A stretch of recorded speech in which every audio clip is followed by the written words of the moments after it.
This is Unit 1, and we call it the arches because the signature piece here really is the arched doorways, which were authentic for the fire engine use. All 3 units have 12-foot ceilings, hardwood floors. You'll find that there was a lot of original detail that was maintained. The size of the windows, for example, the height of the ceilings.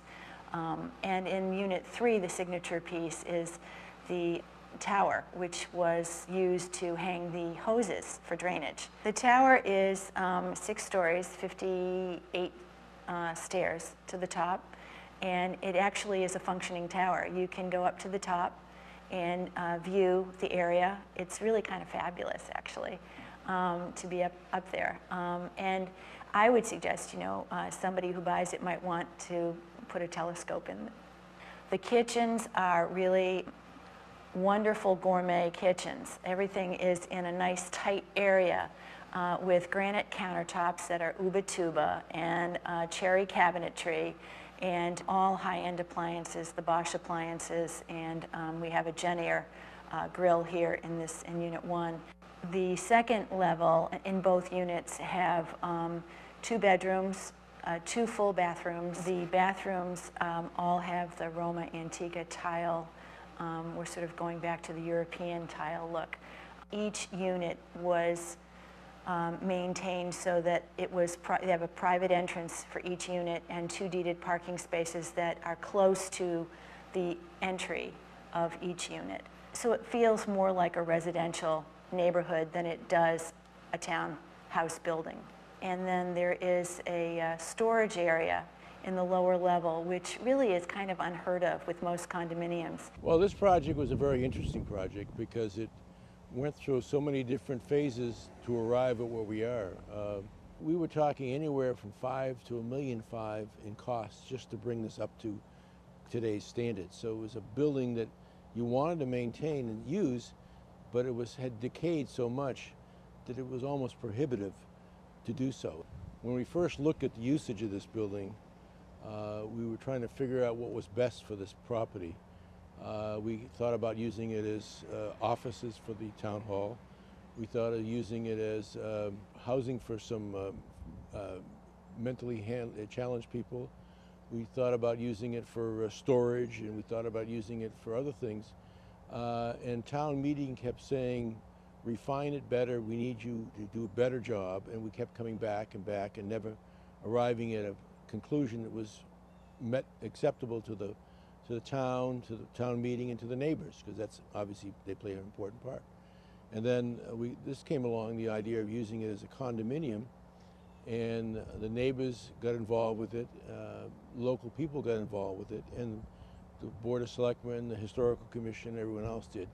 And we were able to preserve this building, and it came out beautifully.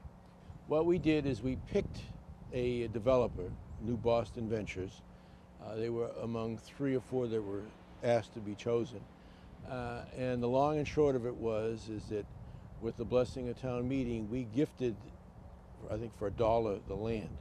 And in return, we got an affordable unit for the town. So we maintained the historical building, and we got another unit for the town as well. So that was the deal that was made with the developer. I'm Linda Buffum. I'm chairman of the Wellesley Historical Commission. We've been working on this project for a number of years with the Housing Development Corporation. We were asked a few years ago to come up with a list of sort of a guideline of historical aspects to the building that we would like to see preserved as they went forward, and it involved not just keeping the exterior but bringing back the 2 arched doors, which had been taken out and replaced with metal doors over the years, and also the number of cuts for new windows and new doors and how the mortar would be addressed and all those kinds of issues. And then we also came up with a list that's sort of in a restriction that goes to in the deed that will be with this building forever going forward. So any other changes that might happen down the road would also protect the building, so it would always retain the same character. We were part of the early meetings with the neighborhood and meeting with the community actually right across the street to talk about, what their goals and thoughts were. Because I think any time you introduce new housing, And even with an affordable component into any community, people are interested in what's going to happen to the balance of their lives and how it's going to affect them. And we were able, I think, in this case, because of the building, which can only hold so many units anyway, and there's a fairly small building, we were able to sort of tailor the goals that we had and the developer had to the community without too much trouble. Did you have like historic documents and things like that? We didn't have a lot to go on. Unfortunately, we have found over the years that some buildings just aren't that well documented. So we had a picture to go by, which is what we used. And you know, just we looked at some other fire stations in Newton and neighboring towns that were very similar and had those same type of doors. So there was something else to sort of use as a reference point. There wasn't much left in the building. I think tracking down the original sign and getting pictures of that, but there wasn't really much left. And of course the stair to the tower had to be totally redone and put in a new spiral stair, which we actually had to drop down from the top and put together inside of the tower. So those were some of the interesting little challenges we ran into. Oh, I think the neighbors really have enthusiastically supported the building project because I think the developers really listened to what they had to say. Also, the idea of where we are right in a residential neighborhood is nice. The buyers for these units are going to be able to walk into Wellesley Hills for a cup of coffee at K-Brad or